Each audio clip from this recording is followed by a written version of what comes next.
We'll start with the prayers. Om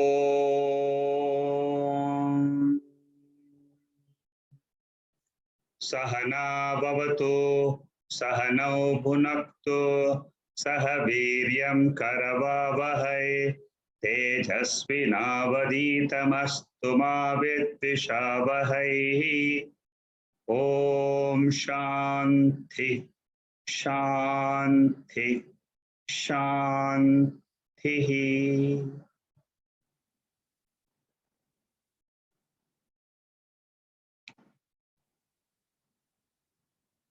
Panchadasi, chapter 10.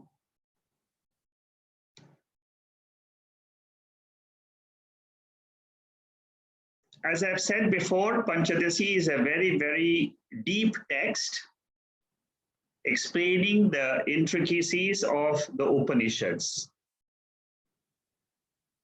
Many a times we read or we hear the Upanishads, it says that I am the Atma. It is very difficult for the human intellect to accept anything other than the intellect as the self.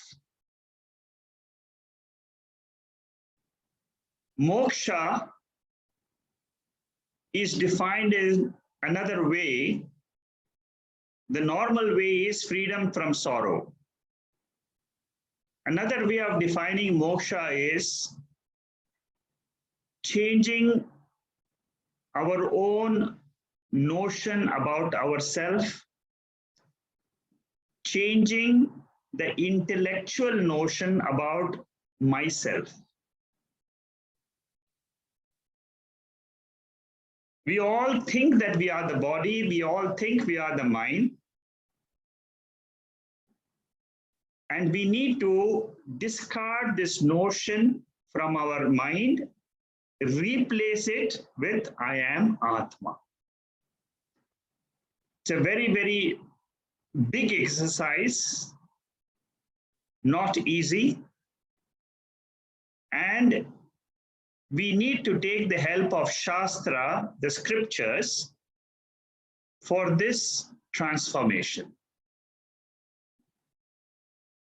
It is only the scriptures which tell us that there is the intellect which is covered with ignorance about the self. There is a darkness in our intellect. Now that darkness can be dispelled only by repeated study of the scriptures. This is the only means available to us.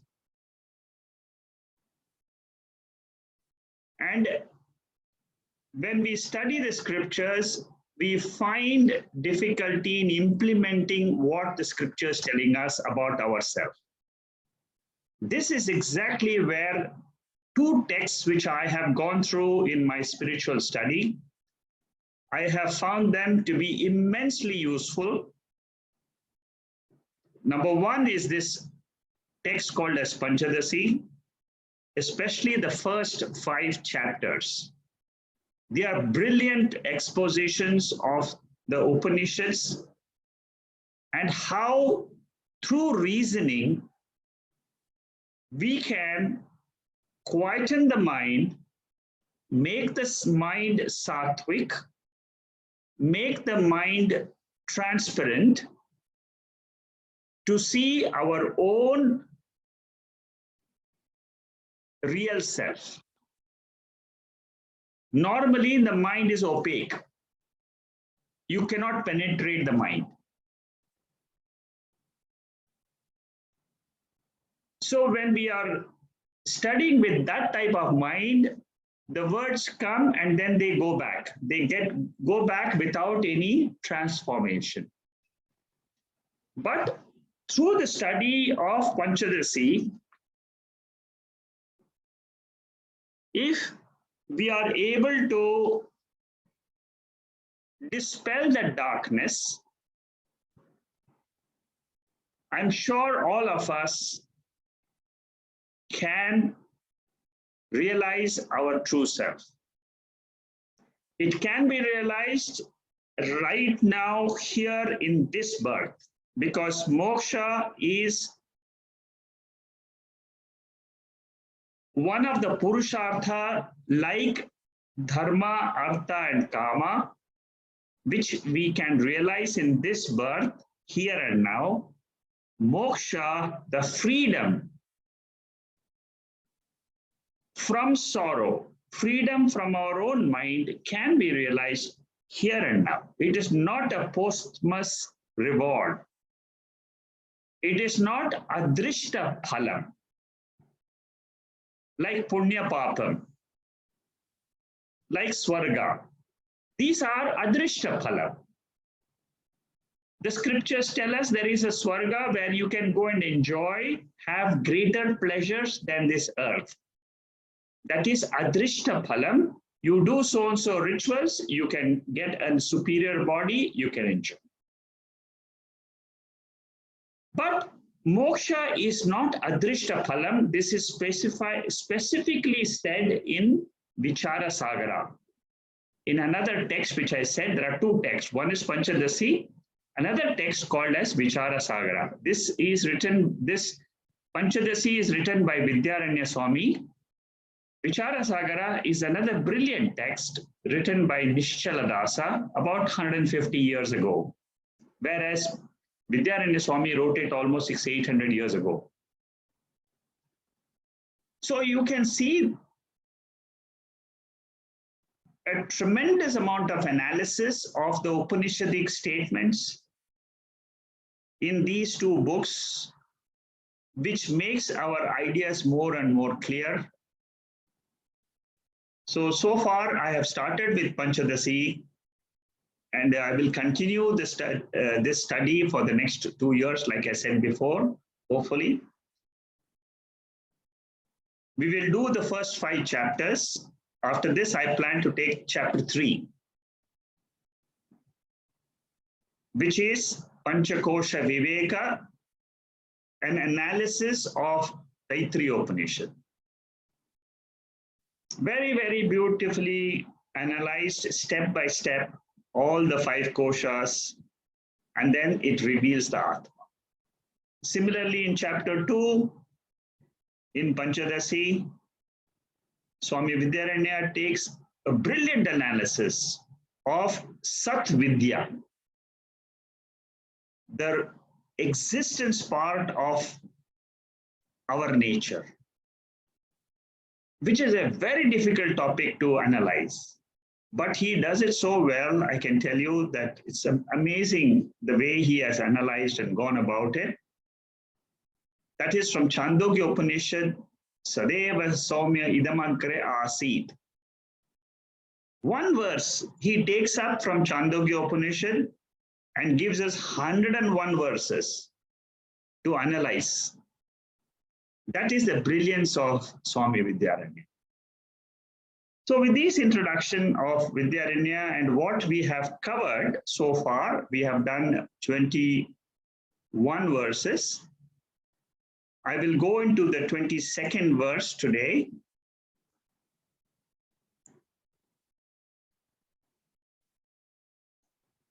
Antar bahir va sarvam va yam desham parikalpayet.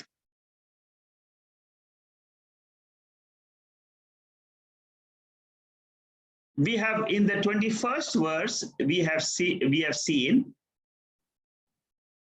the analysis of space and time.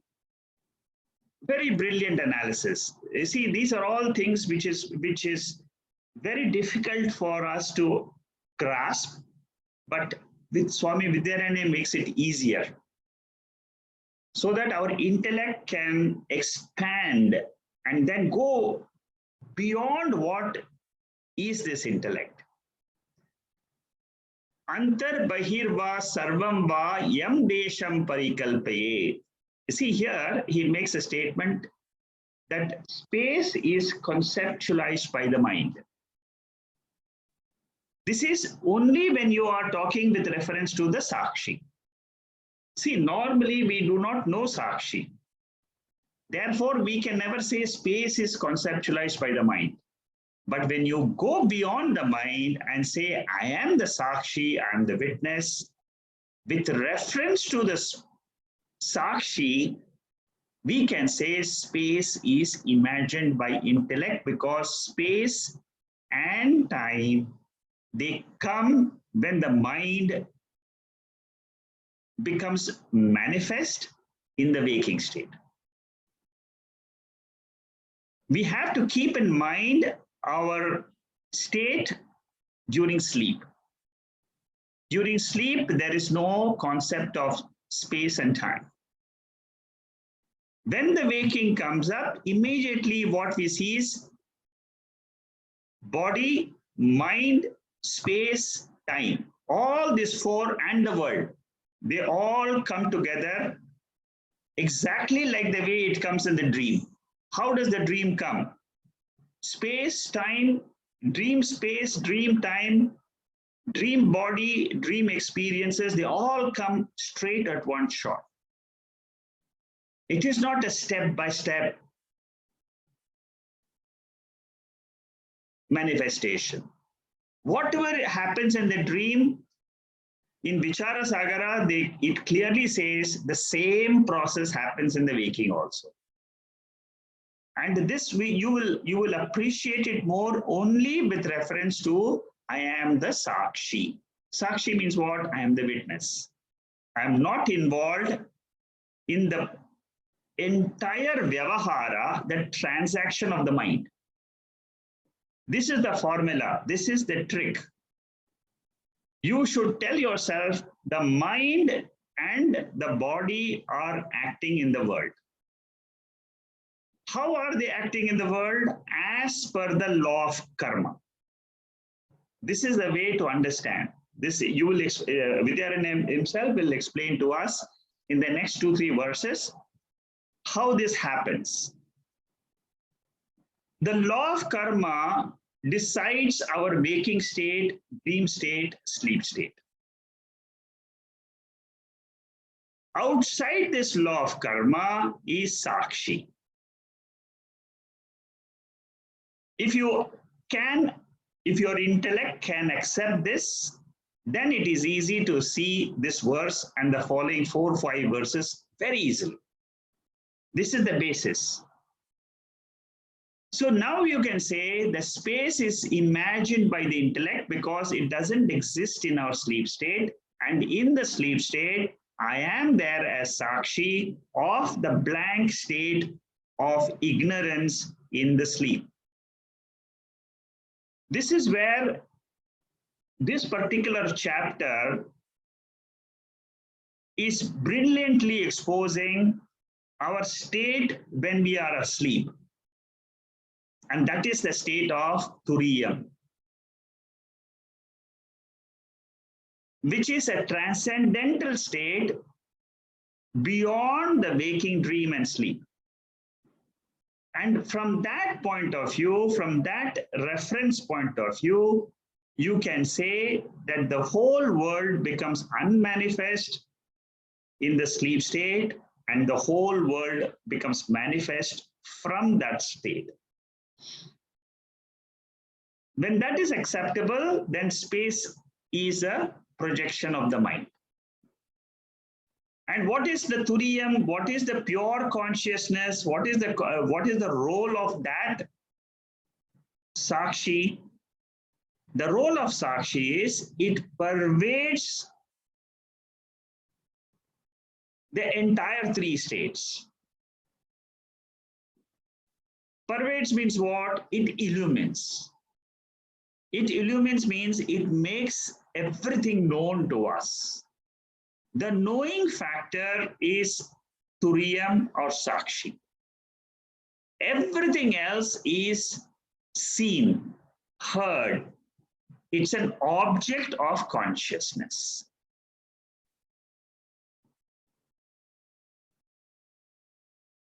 So, this Sakshi is related to the world as the substratum. This is what is shown in this diagram in the rectangle. The mind experiences space inside and outside.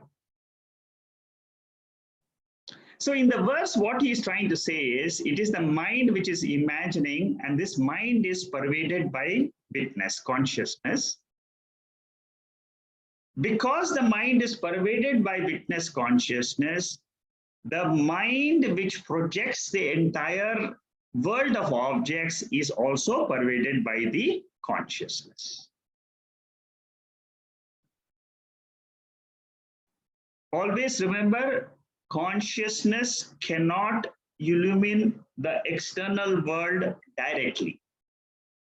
It is through the mind the consciousness can reveal the external world for the jivas to fulfill its prarabdha karma. The law of karma explains the entire vyavaharika world, which is the waking world. Our transactional world is basically explained by law of action and reaction, which is called as law of karma. So the mind experiences all the objects in the external world, including the space and time.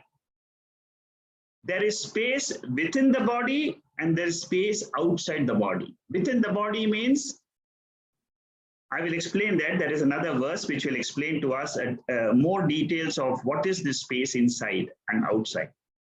Sakshi is present inside and outside as the adhishtanam. Adhishtanam means it is the substratum. And the role of this substratum is it is the illuminator. Illuminator means it is the light of consciousness. There is no other light, there is no other spiritual light which can reveal the world. Here we are talking about the spiritual light. It is not the elemental light of sunlight or the tube light or the fire. We are not talking about that principle. We are talking about the spiritual light. And the spiritual light can illumine ignorance. The spiritual light can illumine knowledge. Both ignorance and knowledge, whatever light can illumine, that is my real nature. That is eternal. That is changeless. In that light, the whole world is coming and going. That is the adhishtanam, the substratum.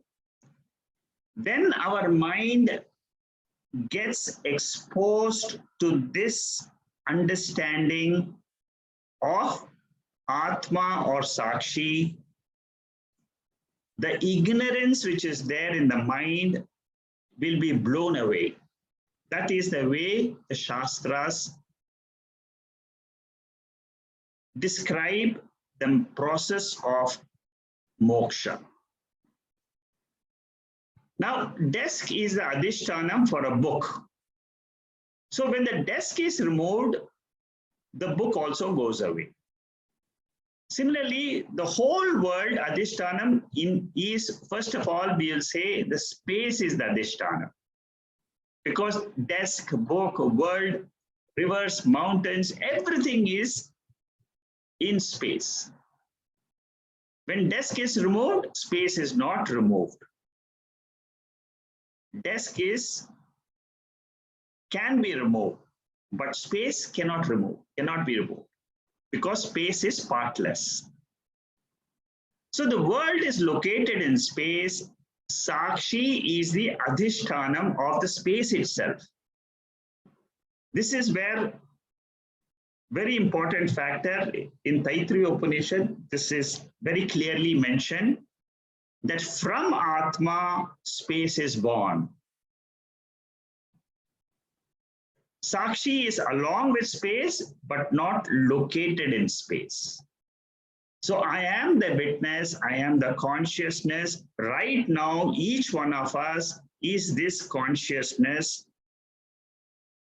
And it is together with the space. Space is partless, consciousness is partless. There are two partless principles. But the space, which is partless, is not there all the time. I, the Sakshi, the partless, pure Atma, am there all the time.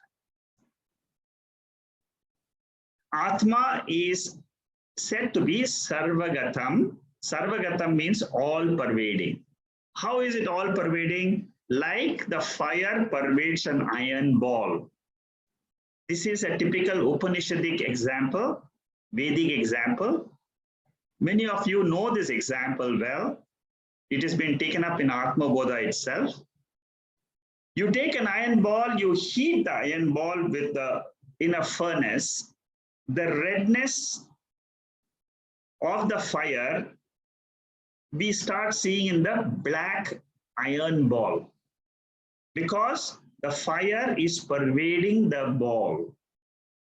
Similarly, consciousness pervades the mind and the sense organs. That is the example. And then we say it is all pervading. Sarva Sakshitvam means it is a witness of all. This Atma is a spiritual light, which is when we say witness, it means the knowingness.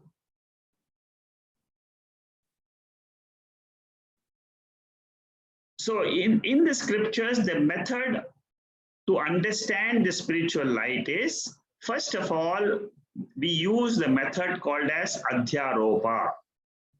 And then we use the method called Apavada. Adhyaropa means we say Sakshi pervades everything. The whole universe, the whole cosmos, the whole waking state, dream state, sleep state is pervaded by this consciousness. This is called as Adhyaropa method. That means you make consciousness immanent principle. It is there in all our experiences. Then what do we say? The second is we try to reject the world and retain the spiritual light. How do we do that? That is called as Apavada method. In Apavada, what do we say? We say the whole world is imagined in the mind and it gets resolved in the mind when we go to sleep. And what remains is this pure spiritual light, which is called as Brahman, which is called as Adhishthanam. So what is the common name for all of us? According to the Vedas, the common name for all of us is Brahman. It's a name. Either you can call it Brahman, you can call it Atma, you can call it Sakshi. They're all different contexts. We use these names, that's all. So all we have to remember is, I am that pure Atma, which exists beyond the three states of the mind. The three states are not intrinsic to the Atma. It doesn't percolate the Atma. Never. It never percolates, it never seeps into the Atma. Atma is ever there. Right now it is there. As pure self. The moment, even now, if I can say, close my eyes and say, I am the pure Atma, it is a fact. You are telling a fact, which is revealed by the Veda. This is the truth. If the mind, intellect comes and says, I want to think about something else, I want to think about what I'm going to have for dinner, what I'm going to do tomorrow, these are all not incidental. These are incidental, they are not intrinsic. My nature of pure consciousness is the real nature. At any time, we can own this. With closed eyes, with open eyes, we can own up this Atma as my true self. And that is what is the ultimate success of our study. Antar bahir va sarvam va yam deshe parikalpayet. I'm explaining the verse according to the sentences, the different padarthas. Antar bahir va, that means the nature of mind is to create divisions. Antaha, inside. Bahihi, outside. It is the intellect which says the thoughts are inside, my emotions are inside, whereas the world I see is outside. So this division is created by the mind. It is not in the Atma.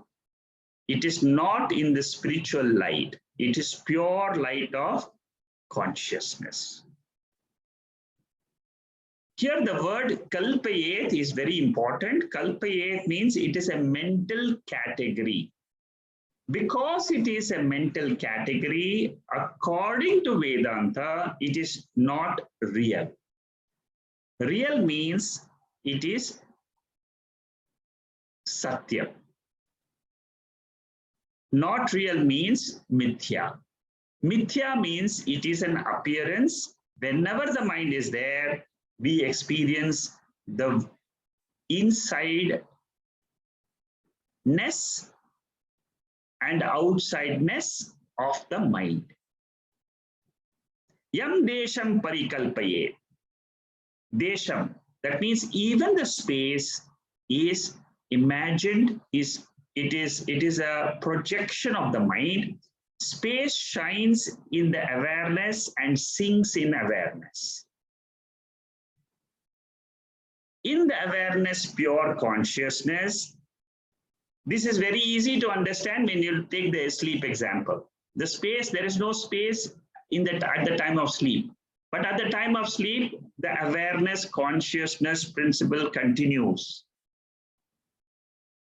It continues to exist without the space and the time.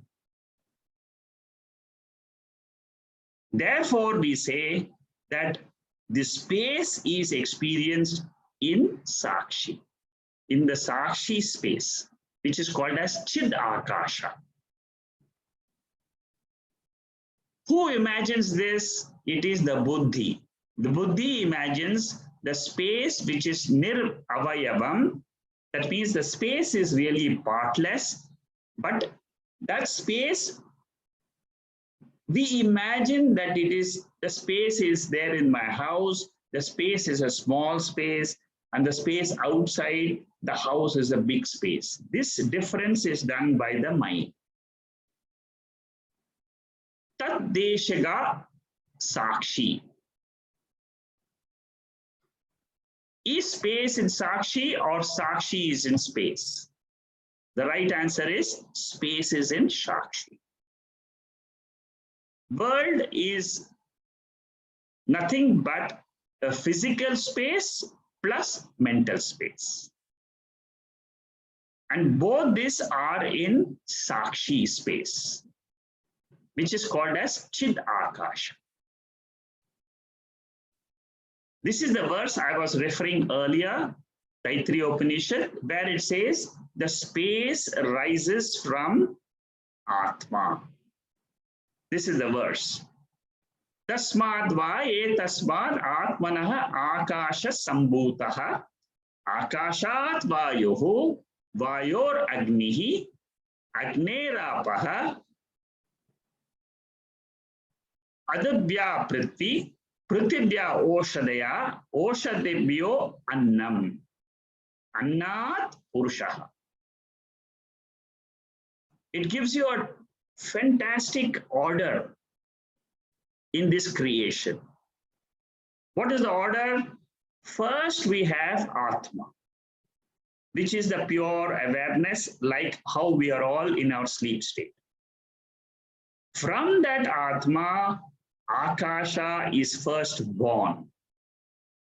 From Akasha, the air is born. From air, the fire is born. From fire, the water is born. From water, the earth is born. When I say this, it means the subtle element, not the gross element which you and I see through our eyes. The subtle elements are born from the pure consciousness, which is the Atma. There is a lot of proof. We will study this verse in very big detail in chapter 2 of Panchadasi, in chapter 3 of Panchadasi. And from this earth comes the entire food which is required by all the human beings and animals and birds. The earth is the source. See how beautifully the Upanishads, they take our mind from the total consciousness level to the whole nature which we see around us. The space can be of three types: Bhuta Akasha, Chitta Akasha, Sakshi or Chid Akasha. What is Bhuta Akasha? Bhuta Akasha is the Panchabhutas. And all the gross objects in the world, the beings in the world, they all live in physical space, which is a grossified form of space. When I say grossified, you must remember Panchikarna of Tattvabodha.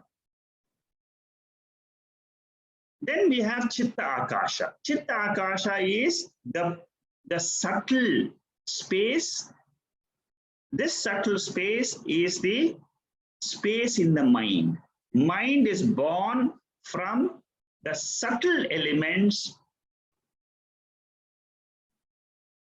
of all the five elements together. Again, Tattvabodha. It is the subtle faculty.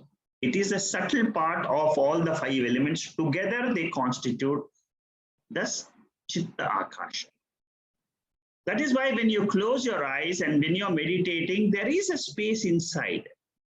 But I can't feel that space because it is subtler than the external space. We all know our thoughts. When we are in meditation, it is very evident. But when I ask the question, where are these thoughts? Where are these emotions rising? The answer is they are rising in Chitta Akasha, which is a subtler space than the external gross space. External gross space is perceived by the sense organs, but through the sound. Through Shabda, we infer the external space. Eyes cannot see the space. Tongue cannot taste the space. But ears, they are able to hear the property of space, which is sound. So memories in the mental are there in the mental space, and they are very, very crowded inside. So much of memory we have. All of that is hidden in the Chitta Akasha, which is a subtler portion of the external space. Then there is a third element, which is much more deeper. That is my real nature. When I say I, it means Chiddakasha.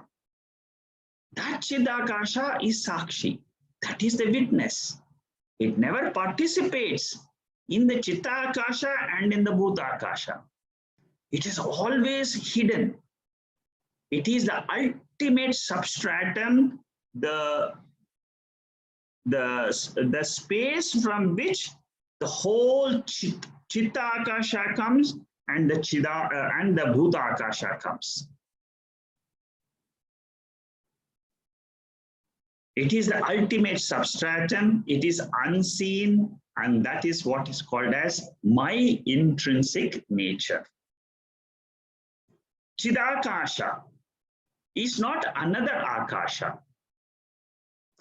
Bhuta Akasha and Chitta Akasha, they have the origin in the Chidakasha. That means they are born from Chidakasha. They are illumined by Chidakasha. But Chidakasha is not another space, but it is the ever shining light of consciousness. It is a substrate. It is spaceless. It is not space. It is spaceless, but it is the light. It is the knowingness. So you are not in the world is in you, is the ultimate truth. But it takes a long time for us to fathom this truth in our own intellect. The moment our ignorance goes away, the darkness in the intellect goes away, by the study of the scriptures, repeated study of the scriptures, again and again, let that knowledge seep in to the intellect, it will remove that darkness. And you will yourself will say, I am able to understand these verses much more clearly now. When you do repeated study of the Bhagavad Gita or these texts, you will find that I'm able to understand a little bit better now. So when we go to sleep, the world is resolved in us, and that resolution ground is called as Chid Akasha. The ultimate resolution ground for the entire cosmos. See how beautifully the Vedas, they bring out the reality. They have a methodology, and this is the methodology to reveal the nature of the whole universe. And it says that that whole universe is in a spiritual light, and that spiritual light happens to be our real nature. Why it resolves in us? Because it has come from us. It has come from that light, it will go back to that light.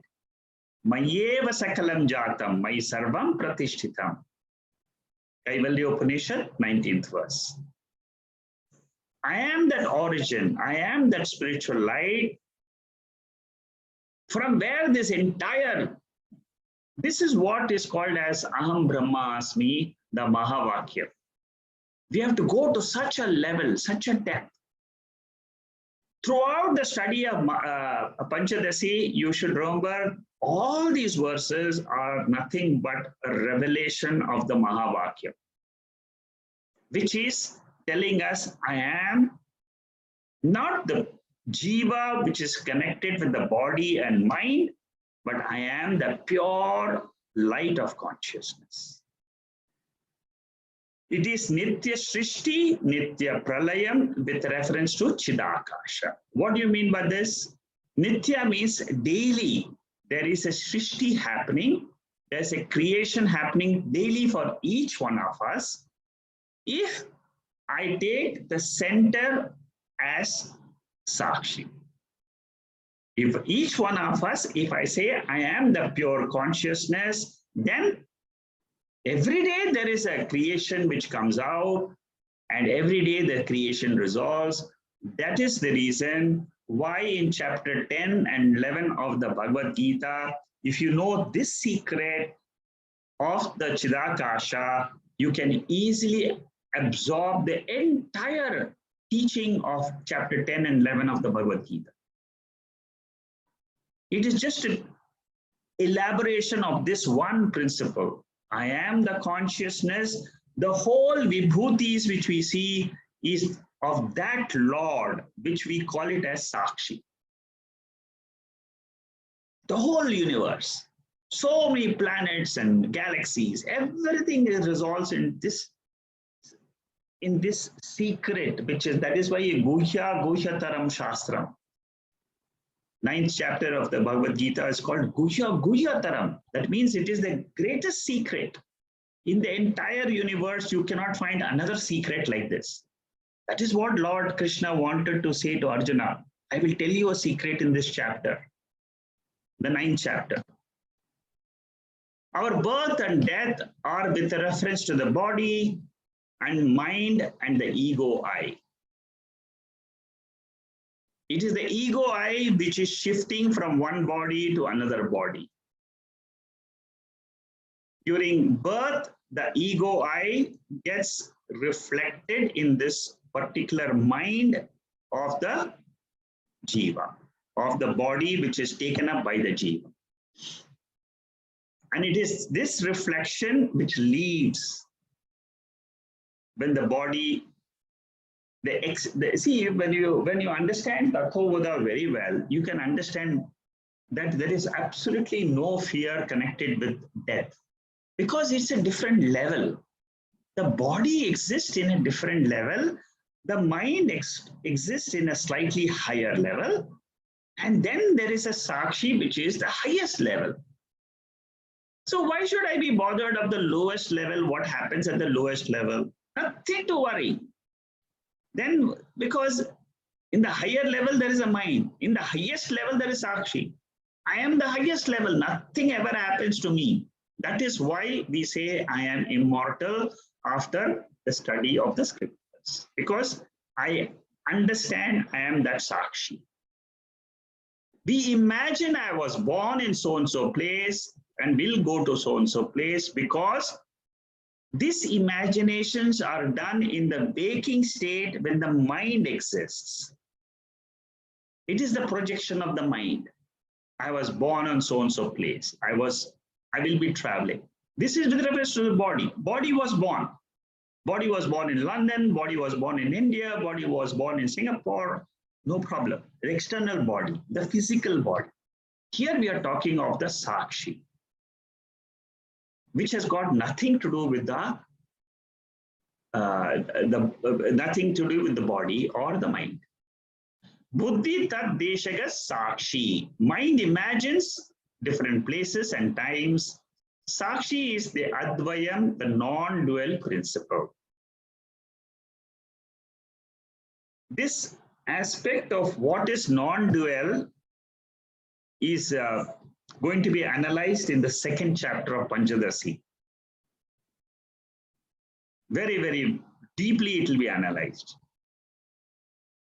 Sadeva Swamyam idamagrasi ekam eva advitiyam. The word, these three words, ekam, one Sakshi. Eva, there is no plurality in Sakshi. Advitiyam, there is no duality in Sakshi. There is nothing else apart from Sakshi. That is going to be the entire second chapter of the Panchadasi. Here, I'm just mentioning it so that we are able to understand the nature of Sakshi. See, all these verses are explaining to us how to differentiate the mind, intellect, and Sakshi. All these verses, in every verse, you will find this analysis. Nowhere else you will find this type of analysis in such a big detail. Tatha vastu so yojayet. Tatha vastu su yojayet. Apply the same principle to the objects. I am the consciousness in the mind. Mind is in this body. Samsara is in this mind. Like what? Like the sunrise is also in the mind. When the mind wakes up, you see the sunrise. When the mind goes to sleep, there is no sun rising or setting. It is just one homogeneous mass of consciousness. We are all that in our sleep state. The truth is, body is in the mind. Mind is a moment in awareness. The substratum for the body is the mind, and for the mind is Atma. This is the ultimate truth, but one has to dwell on this. Each one of us has to dwell on this. Dwell means you have to think for yourself. Okay, this is what I learned in the Panchadasi, verse 22. Is it true for me? Do you think? Should I take it as a truth? Let your mind think about it. If your mind says, I accept it, fantastic. Because I can see with reference to Sakshi, all this is true. And what is that Sakshi? I myself, when I am in the sleep state, all alone, ekam eva advitiyam, non-dual Sakshi. All alone Sakshi. So that should be the reference point. I am not the isolated ego in a body-mind complex, which is our wrong thinking. I am the Sakshi, which pervades all the minds and all the bodies. When I'm ignorant of my real being, real presence, I'm engulfed by space and time. So in ignorance, we experience space and time and causation. The whole world. The world, this is coming from that, this tree is coming from that seed is coming, giving birth to this coconut tree, that mango tree. All that is causation in the waking state only. All this disappears the moment you go to sleep. The moment you're in dream, it's a totally different realm of experience. So in the waking state, only this whole realization happens. In the waking state, you should see for yourself the three realms of experiences and then rise above the three experiences and own up that Sakshi. This is what is called as transformation of the intellectual conviction from I am Jiva to I am Sakshi. All of us can do it. It will happen to us. Just go through these verses of Panchadasi. You will find your own intellect will accept all what the Shastra says. Anytime you read the Upanishad, okay, this is what the Shastra is telling about myself. It is only telling me about myself. This is what Ramana Maharshi used to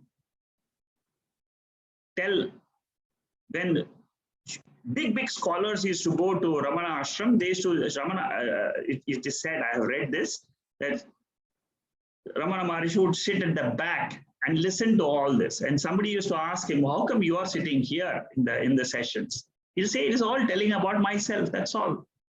So there's nothing, I'm only seeing what they are all talking about, my true nature.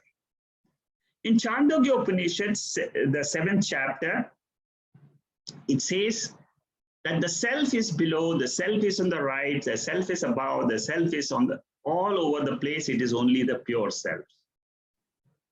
To understand these type of statements, we need Swami Vidyaranya. And it is he who makes us clear that whenever the mind is there, this space is experienced. In the space, there is no division at all. There is no above, there is no below. It is the objects in space which have got form. With reference to object, we say that the objects are above, below. If I am sleeping in the top compartment, I will say because of my body, I am in the upper berth. If I am in the lower berth, I will say I am in the lower berth because my body, with reference to my body. But with reference to space, it's just one. So similarly, this consciousness is this Sakshi. There is no division at all in it. And why do we give this duality a reality? Why do we impart reality to the world? It is because of only one reason. And that reason is, in my mind, there is a raga. In my mind, there is a dvesha. So whenever the mind goes and gets attached to certain objects, I feel the world is very real because I am moving towards that object. Similarly, suppose I don't like certain objects. I will stay away from those things. And whenever we are caught up in our likes and dislikes, we experience the world to be real. Suppose you say You are able to, just a supposition, suppose you are able to imagine a situation where you don't have any raga or dvesha. What will happen? You will be pure consciousness, that's all. That consciousness in which the whole world is rising and setting, whole world is rising and setting. So what is reality? Reality is a consciousness. It is not the waking state or dream state or the sleep state. These three states are just happening in pure consciousness. We fail to recognize that world appears on the big screen of Atma Chaitanyam. What we feel is you're not the experiencer or experienced subject or object with reference to Sakshi. The whole box here is with reference to Sakshi. You are the awareness in between the subject and the objects. But this awareness is beyond the subject object. Here, what I mean by subject and object is the pramata and the prameya, where the mind is connected. Don't be totally immersed in any experience. Try to come out of it, stand back, take a step back, and learn to be flexible, to shake off, drop any experience at any time. This is the benefit of the study of Panchadasi. I know I am Sakshi, I know I am the witness consciousness. At any time, I am able to drop off the thoughts in the mind. They will be disturbing as per the law of karma, but I am not a part of the law of karma. I am beyond the law of karma. Who gives this teaching? It is the Shruti. It is the Veda which tells me this. I have faith in the Veda and I accept the teaching. I am able to enjoy Jivan Mukta status here and now. That moksha is not a posthumous. It is not going to happen after the death of the body. Like you first die and go to Swarga. Those are all adrishta phalam. Here moksha is drishta phalam. The intellect, the moment the ignorance goes away, you will have this state of mind which is called as mukta. You will realize it. It is only our ignorance. Let the ignorance go away by our repeated study of these verses. There is no experience in reality because experiences come when the mind is there. Pramata, pramanam, prameyam, triputi. Only when this mind together with that consciousness comes about in the waking state, you see, I am the agent, I am the seer, I am the jiva. That notion comes.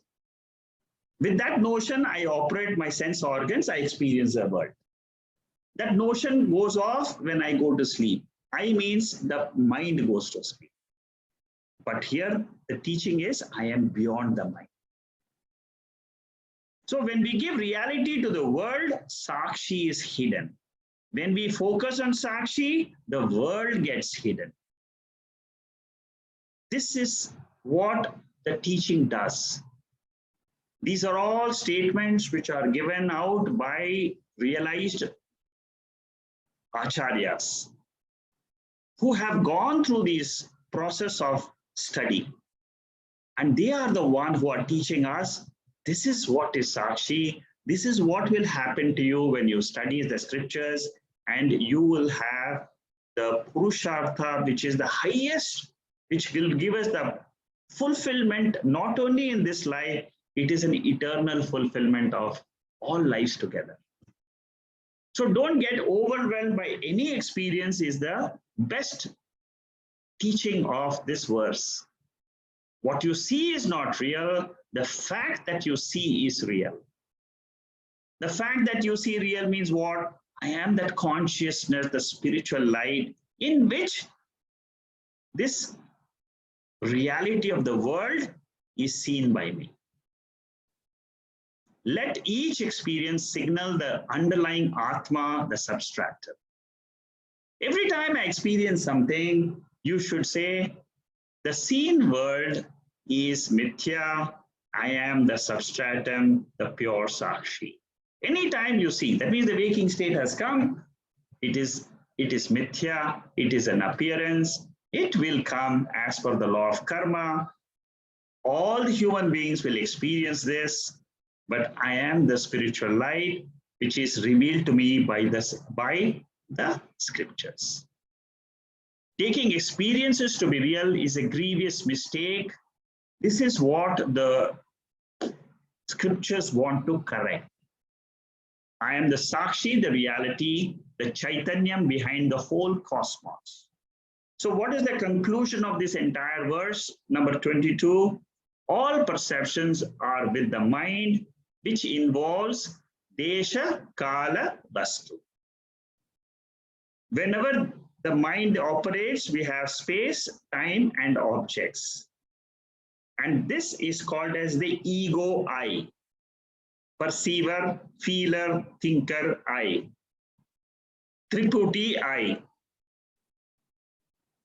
And then what happens is that vrittis, they go outside and are able to perceive the world, which is called as vritti vyapti, pervasion of the thoughts.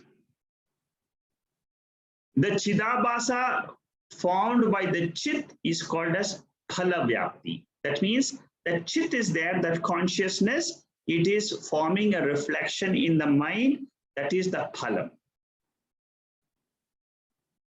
That is happening when the mind is born, when the perceptions are seen. Chit lends chidabhasa to the vrittis, and the chit, the original consciousness, is the one which lends the awareness principle to the mind. So this is how Vidyaranya is trying to explain to us what happens in our mind when we get up. And how do we experience the world?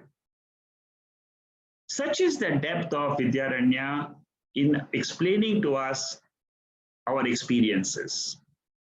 Sakshi is inside, means the emotions. You feel, I am very happy today. I am knowledgeable. I am understanding everything in the talk. This is all happening inside. It is in the form of a vritti, thought rising. I can explain, I can understand everything. This is called as internal. It is, but who is experiencing this? It is the Sakshi. That experiencer is called as I, the ego I. But actually, it is the light of consciousness which makes this ego work. No experience at any time is without the self-awareness chit.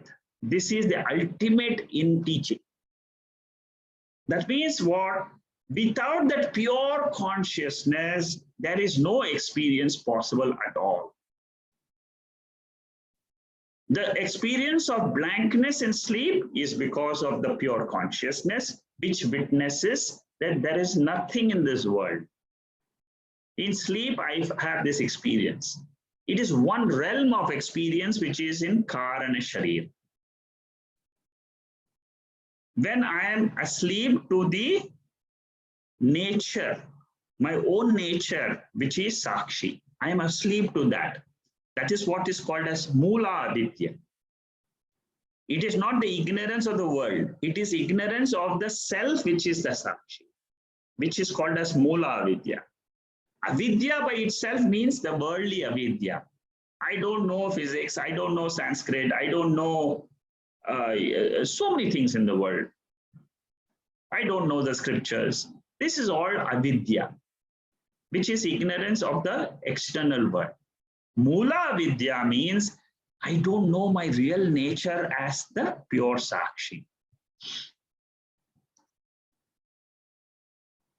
So that was a detailed explanation of this verse. I could finish today. Let's see how we develop the next verse. These are all important verses. It's very difficult. just when you read the two lines which are there for the verse, you will not go to the depth. So I'm taking the time to go slowly because this depth you cannot find in any other text. Be it the Bhagavad Gita or the Upanishads, when you study them, you will find that is information given to us about our nature. But how that information which is there in the Upanishads or the Bhagavad Gita has to result in the transformation of my intellect, that is the secret in these verses. You yourself have gone through the 22 verses. You know how deep we are discussing every verse. I'll just introduce this verse and then we'll move on to the meditation session. I'll just read out this verse. So here in this 23rd verse, we'll take it up next time. What it says is that it is the intellect which imagines these forms in the world, all the sounds in the world. The supreme self is the illuminating factor. And can I know the supreme factor? It says very clearly, you cannot know the supreme factor because it is not an object to be known. It cannot be grasped by the speech, neither can it be grasped by the mind. This is what is said in Taittiriya Upanishad.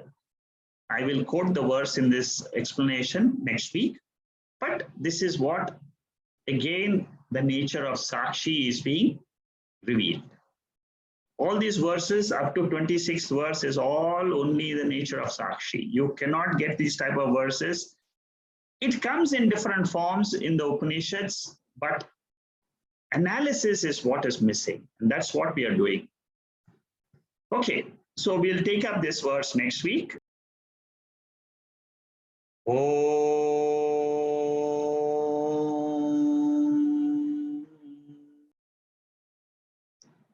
Purnamada Purnamidam Purnat Purnamudachade Purnasya Purnamadhaya Purnameva Vasishyade. Om Shanti Shanti Shanti.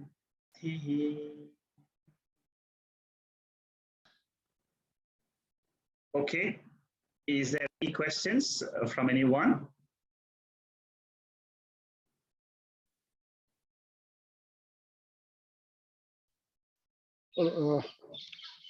Shekharji. Yes, go ahead. Namaskar. Yes, yes. Just having one small doubt in this. Yes. Verse number 22. Yes. So we all understood that Siddhakasa is there in the inert item also. It is in the trees and plants also. It is in the animals also. And it is in the humans also. Yes. Now we are having three states, which is the waking state, dream state, and the deep sleep state, which we call Sushupti state. So, since this Siddhakasha is present in all the states, so can we understand that only from the waking state only, and that to human beings who are reading scriptures like Panchadasi, can get the feeling of the Siddhakasha only during the waking state. Yes, absolutely. You're right. Not in other two states. Not in other two states. That's why I wanted to make it clear. In the sleep state, you can't do anything because it is a natural state of the human mind. Right. Okay, so it is the nature of the human mind. And so you can't get any knowledge, any realization, nothing we can get in sleep state. So it is a natural state, it will come and go. Right. In the dream state, you can't do anything. You have absolutely no control over the intellect. Right. It is a vasana driven. Right. So it is only in the waking state I can realize that I am that pure consciousness, and that is where the teaching is coming in and trying to help me to change a notion in my intellect. That's all. Yes. Right. You see, the transformation happens only in the intellect. Right. And that happens only through the study of the scriptures, and happens to only a very small percentage of the population which is interested in this moksha. Right. Okay, so But yes, in the waking state also, we are preoccupied with so many things correct. which we don't have control.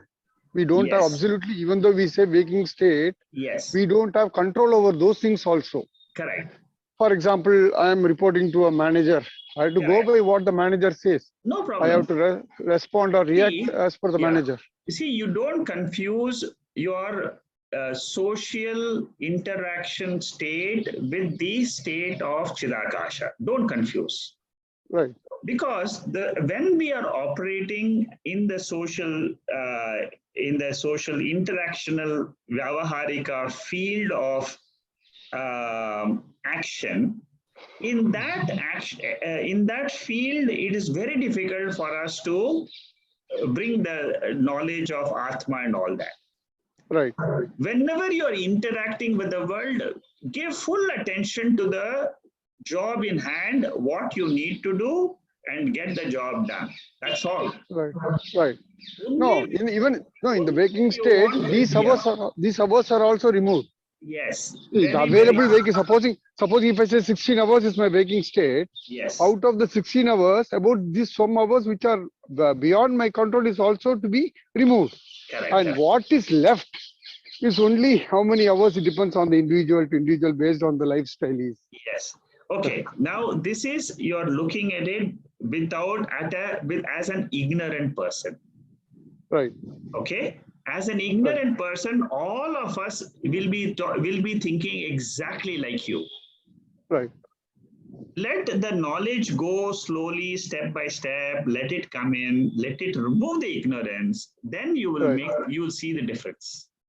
Right, sir. As ignorant person, whatever you are saying is 100% true. Right. Because that darkness is there in the intellect. Right. Here we are talking about a person who is slowly moving out of that darkness, and ultimate realization of that person who is a jnani is being described here. Right. It is not person who is just starting on the spiritual field. Right. We are all in the starting level, and we are all trying to understand that level. It is a slightly higher intellectual level. Each one of us is trying to get in there. Right. Okay. So Clear. It is very natural. What you are feeling is very, very natural. It is only a study which will help us. And that belief you should have, that shraddha you should have in the scriptures. Right. Let me expose my mind to the scriptures for 1 hour every week, 2 hours every week. Out of 24 hours in a day, 7 days in a week, I am only talking about 1 hour, 2 hours. I want to just give a chance for my intellect to expose. See, right. Our intellect is exposed to so many things in the world today. Right. Throughout the 24 hours, we're exposed to the world, we are exposed to TV, to mobile, with so many things going on. What you are saying is, let me give it 1 hour, 2 hours. Just let me listen and then see what happens to my mind. Right. So give it a chance and try it out. Okay, Shekharji. Thank you, Hari Om. Thank you. Thank you. Okay, any other questions from anybody else? Shekhar, Yeah, Chandra. I like to know that during meditation time, do our thoughts get reduced very much? Oh yes, of course. Thoughts will come back almost to a negligible state. If you continue this type of meditation, which I've been talking in so many sessions, you automatically will find your thoughts are almost coming to zero. Yeah, true.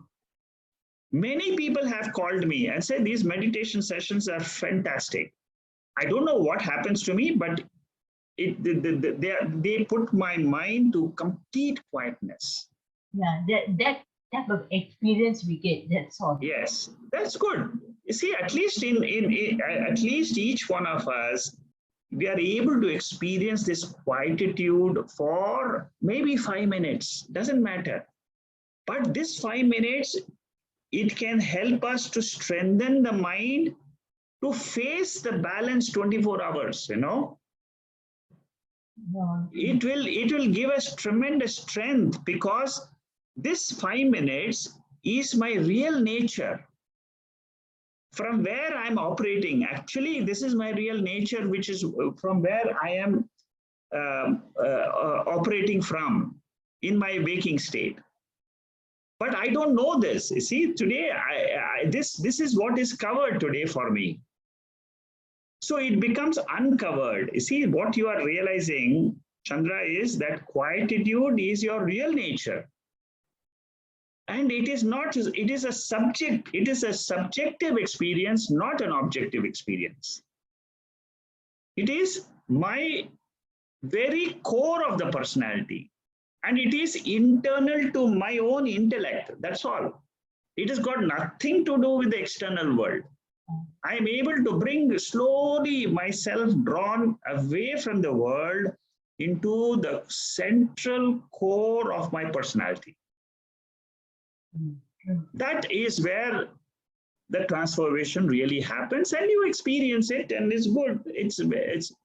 This is what gives you the strength to climb, and also the strength to understand the scriptures. You see, the scriptures again and again talk about Atma. They talk about Sakshi. We have seen in Panchadasi how deep we are able to go beyond the mind level, and what happens and what is the intricacies of the mind and Sakshi. That is so beautifully explained by Vidyaranya Swami. And every chapter, you see, every verse is so deep.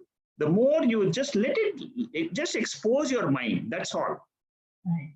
You will find you're going into higher and higher levels of some experiences in your own self, which you have never had in your lifetime. And they will give you the peace and the joy and the fulfillment which the scriptures promise. Yeah, contentment. Yeah, contentment. You will feel I have something, but I cannot tell, even my wife, I cannot tell this, but I am enjoying this. Right. Okay? Thank you. Yeah. Anybody else has a question?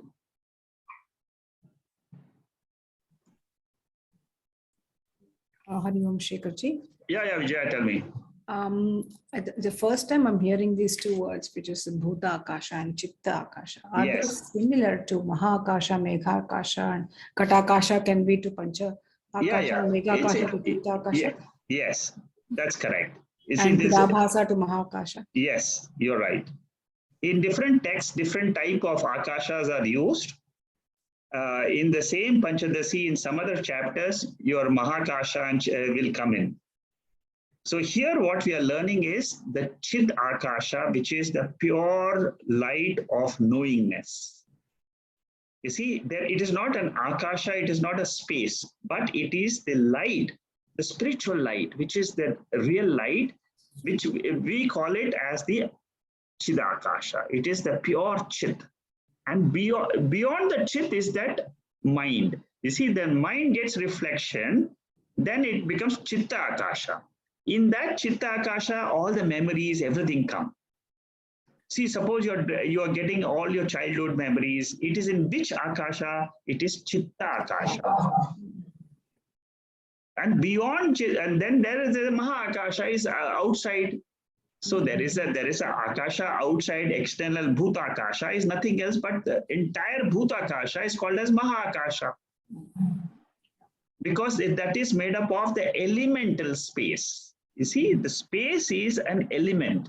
It is an object of awareness.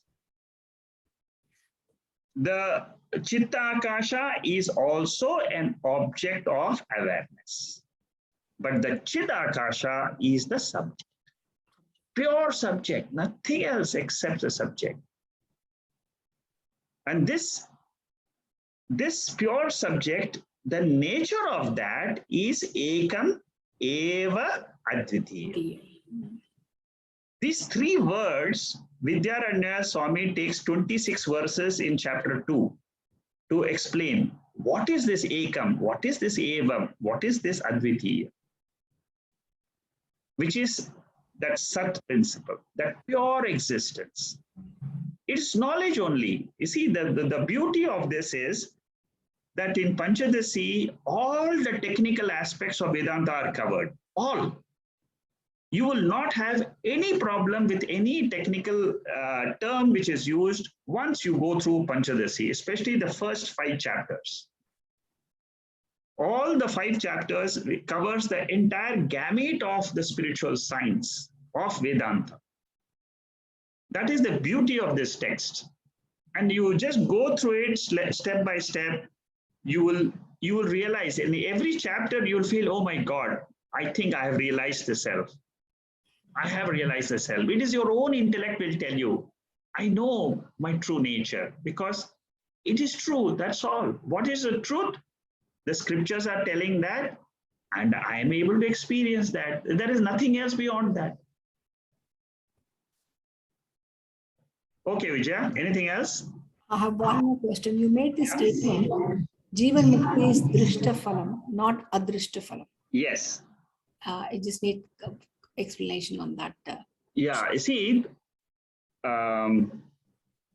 this is coming, this teaching of Drishta Phalam, moksha being Drishta Phalam is from Vichara Sagara. There is in the 6th chapter of Vichara Sagara, in topic number 403, this particular aspect is being very well analyzed. It is that is where the Nishala Dasa there, he tells very clearly, even I was not aware of this fact. I always used to think that moksha is something which will happen sometime in future, and maybe after death, maybe it is a state beyond that and all that. But he makes it very clear, and he says there that like dharma, artha, and kama, these 3 are the purusharthas of everyone in this life. Dharma is very clear. We all want to have a rightful way of living, a correct way of living, follow the nature and live. Artha is we all want to enjoy having wealth, no harm in it. That is what the world provides. Go ahead and experience and get that wealth. Similarly, kama is I have desires to fulfill, go ahead. But all these 3 are what? They are all fulfilled in this birth, here and now. What Nishala Dasa says is, even moksha is a drishta phalam. Drishta phalam means it is experientially possible to experience that freedom of Atma here and now. It is not something which I will experience in future births, and it is not a posthumous reward. It is not adrishta phalam. It is drishta phalam. Drishta phalam means it is something which can be experienced. And why do we say it can be experienced? Because there are many acharyas and wise people in the past who have experienced it and have presented in the scriptures, and they have said, I am free. I experience this freedom. I am beyond all what is seen. I am the seer. I am the pure state. So a wise person, having gone through the scriptures, for a wise person, it is the light of the scriptures which has removed the darkness of the intellect, and it is a drishta phala, means I can experience that freedom here and now. What is adrishta phalam? Adrishta phalam is whatever happens after the death of the body. Suppose there are many people who do rituals, This is all said in the Vichara Sagara. I mean, you go through it, you yourself will read all this in the description of topic 403 there. Adrishta phala means it is not known by the sense organs. Not drishtam. Drishtam means whatever is not known by the 5 sense organs. Now that is what, that is, for example, why does, for example, we talk about Swarga, heaven. We talk about the 7 higher lokas. These are all adrishtam. So wherever it is not perceived by the five sense organs, we have to use the Shastra as a reference point for all those matters. That is what is called as apaurushaya vishaya. It is not a realm of the 5 sense organs of this world. So like punya papam. Is there punya papam? I cannot, the 5 sense organs cannot reveal that. But how do I know it exists? Because the Shastras reveal it. It is adrishta phalam. For example, tomorrow I get I have just been living a normal life every day, and suddenly I get some money, or suddenly I feel very happy for some reason. How does this happen? Why does it happen? Adrishta phalam. So moksha is not adrishta phalam according to Nischala Dasa. He says very clearly in Vichara Sagara, it is drishta phalam. It can be, that is why people go after it, and it is a purushartha. It is a goal to be achieved by all the human beings if they are interested in having this desire to know their own self. So is it clear, Vijay? Yes, yes, Shekharji. I don't want to bombard, but how does this differ with aparoksha anubhuti, wherein we say this is beyond the keen of senses and intellect? This is, see, what in aparoksha anubhuti, what it says is, it is the same. It is exactly the same. Aparoksha anubhuti and moksha is exactly the same. It is this moksha which is realized as aparoksha anubhuti. It is my own nature. I am, aparoksha anubhuti is what? My experience of my own self as the Atma. That's all. That is what it is, aparoksha. It is, aparoksha means what? It is a direct knowledge without any medium. I come to realize I am that pure self. There is no medium at all. And the only means for this is the Shastra. The Shastra means the Shastra has told me that this is what I am. This is what is the difference between a yogi who does the Hatha Yoga and goes after meditation, and between a Vedantic meditation, a person who goes through the Shastra, who applies the Shastra, because a yogi may not know what is that nature when I have got Chitta Vritti Nirodha. But a person who has gone through the scriptures will say that is also an object of the consciousness. It is, aparoksha anubhuti is exactly the same. Between moksha and there is no difference. It is the same. If that is your question. So does it clarify? Any experience needs to be having a involvement of mind and intellect. Okay, Yes. now, okay, it's good you're asking these questions. You see, whenever we say experience, we are talking about objective experience. For these are the things which Vidyaranya Swami is expert in answering. You know, in all this chapter, in one by one, all these questions which you're raising, it will all be answered in chapter 1, chapter 3, chapter 2. All these questions will be answered. See, we get some knowledge of the Veda and the Upanishads by studying for a few years. Now, at different levels, the knowledge which is taught to us is different. Now, at this level, up to a certain level, whatever you're saying is true, that you need the mind to have experience, How can I have the experience when there is, we are talking about experience, the word experience, anubhava, is related to the mind. What Vidyaranya Swami says in the chapter 3, in chapter 3 of which I'll be doing, there he says, for objective experiences, you need the mind. But for subjective experiences, you do not need the mind. That is what is called as aparoksha anubhuti. It is an experience, but it is not objective experience. It is the subject. I am, aham. Whenever you say aham, it means the pure consciousness, which is the self. It is the very core of my personality. That's all.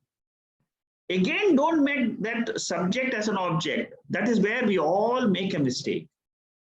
In our meditation, we try to again bring that subject into and make it to an object. And we try to say, okay, I'm not able to experience myself is one statement we all make. You can never make it as an object because that is the subject. It is not an object. The moment you try to make it as an try to see that, try to experience, try to see, try to feel that you're losing your core nature and coming out. So stop that. Stop identifying with the notion. Drop that notion that I have to experience something. Yeah. And then you see what happens. Yeah, it is like in the darkness, I have an awareness of I being there without experiencing myself. Exactly. Yes. Thank you. Thank you, Hari Om. Thank you. Very good. You're absolutely on the right track. I'm glad you're asking these questions because it removes a lot of doubts of people around, you know. Okay, any other questions?